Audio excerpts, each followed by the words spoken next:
Hey class, it's Paul, and we're going to talk about whole community preparedness in this week's discussion.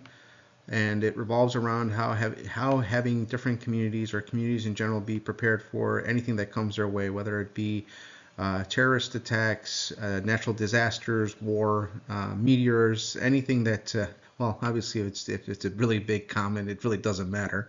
But if it is certain situations, it's about having the prepared mind, being prepared, physically prepared as well as in supplies, and having each group representing each part of the community ready for it. And it's one of the challenges that any community can be going through at any given time. And overall, we are very unprepared as humans, often in times of these types of situations. So when you look at the key elements of a whole community preparedness, it's about collaboration among sectors. So you have your public, you have your private, and you have potentially your military and your non government organizations collaborating in unison to create a strategy around dealing with different environmental factors particular to the region. And it's all about creating a clear line of communication, a clear program, and practicing it. A really good example of this is if you watch a Ballerina or the part of the John Wick series. When John Wick is entering or when she's entering the particular town, everybody has a role to play, and everybody does a lookout, and everybody's trained to sit there and deal with different aspects of a threat. And that is something that that you can consider the holy grail of community preparedness. If a tornado comes, this is what we're going to do. This is how we're going to rebuild. This is how we're going to respond to injured people first, then property damage, etc. And then you have a rebuild plan in place and the mechanisms to allow you to rebuild. Lessons. So if you want to look at a lot of communities that have suffered in terms of preparedness, a great example would be that of New Orleans after the Katrina event. The community was very unprepared, all the way from top down, from the federal level all the way to the local level. It was seen as a complete failure. And you can make different arguments around it. Part of it was funding, because you had a lesson of funding for FEMA and preparedness. There is always this view that well, it's one in a century type event, so we don't have to really worry about it.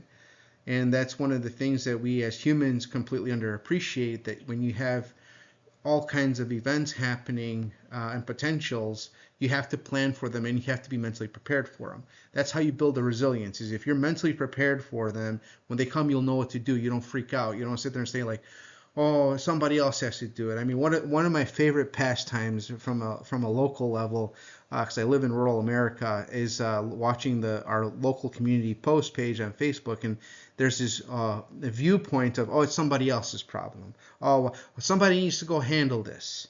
And that's not how you build that resilience and capability to deal with crises. Somebody else's problem is this not how this works. You have to sit there and be able and willing to contribute to the effort and be able to know your role, and if you don't know your role, be able to step into a role and fulfill a task and capability. That's one of those things that have clearly outlined why communities have failed to deal with the disaster response. Another example of a community that has failed in disaster response or crisis is St. Louis, and how they handled a tornado last year that killed people. The way from the warning, etc., didn't come through like it should. And that's the problem. The fundamental problem is you're looking at these events that are one-offs. That, oh, maybe it'll happen, maybe it won't. But it becomes like a black swan event where the costs far outweigh your preparedness. This happened during the pandemic. I mean, it's countless. It's countless. The pandemic. You had, all these brilliant companies sitting there thinking, oh, we're going to go to China. We're going to manufacture everything there. And guess what? All your savings for the last 30 some years that you had from moving your manufacturing into China are gone in a matter of a year, or even less than a year. It's just dumb. You have to think about the impossibilities of things happening. I mean, yes, the likelihood of it happening is very small, but if it is something that will impact your community very strongly, it could be catastrophic. And that's something that we have to learn from these lessons. And we seem to not have the aptitude yet as a society in general to learn from them, top to bottom. Then if you want to look at from some of the effectiveness you can to create preparedness, it's about empowering residents and having a cultural expectation through and through from our leadership of our nation all the way to the local level, empowering residents in the sense that you have to take ownership of your life, you have to take ownership of your situation, and if the time comes, you need to be ready to and willing to help.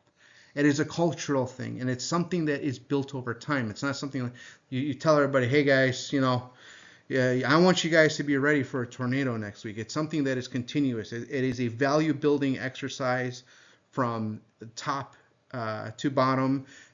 Religious organizations, community organizations, local governments, and individual neighbors working with neighbors to enforce and build that rapport for that type of value creation, and participating in events so that people have some kind of grasp and gist of, what can it look like? How would I handle this situation instead of, closing down and bottling up and be like, oh my God, the end of the world is coming. That's not the type of resilient mind that you need to have. You have to have the belief that you're going to overcome, regardless of the situation. You have to believe that you can hack it, that you're going to get through this, and you're going to rebuild better on the other side. It's just an innate belief that you have to develop. And without that innate belief, you're not going to be able to do what is necessary, because you're just going to bottle up and die, shrivel up and die. It's like Andy Dufresne said in Shawshank Redemption, you get busy living or get busy dying. That's the two elements that you have to deal with. And if you're busy living, then you're going to have resilience. If you're going to be busy dying, well, that game over, and it will affect down the line the entire community. So the final takeaway is, as the theme has gone through each single weeks that we've had in our classes in crisis management, is this: that resilience is key. Resilience comes in multi-dimensional, multi-differential forms in order to be able to execute in various different situations to overcome disastrous events in whatever shape, form that they take. And if this is taken to heart and implemented, recovery and rebuilding is stronger and faster. And it also gives you the confidence that you can do it. The humans in general do not appreciate their resilience and their hardiness and their ability to overcome great things. We have to step back and appreciate that. Yes, look at, for example, in the United States, look at this great country we built. Traveling by wagons to the west, going through inhospitable territories, from massive snowstorms and bone-crippling cold all the way to impossible heat and dry conditions in a desert, dealing with all kinds of animals and different weather events, etc. And we've built an infrastructure that allows us to travel very freely around the country without a problem, despite all the challenges. So there's one thing that we have to think of as truly that as humans, look what we have accomplished and what we can accomplish.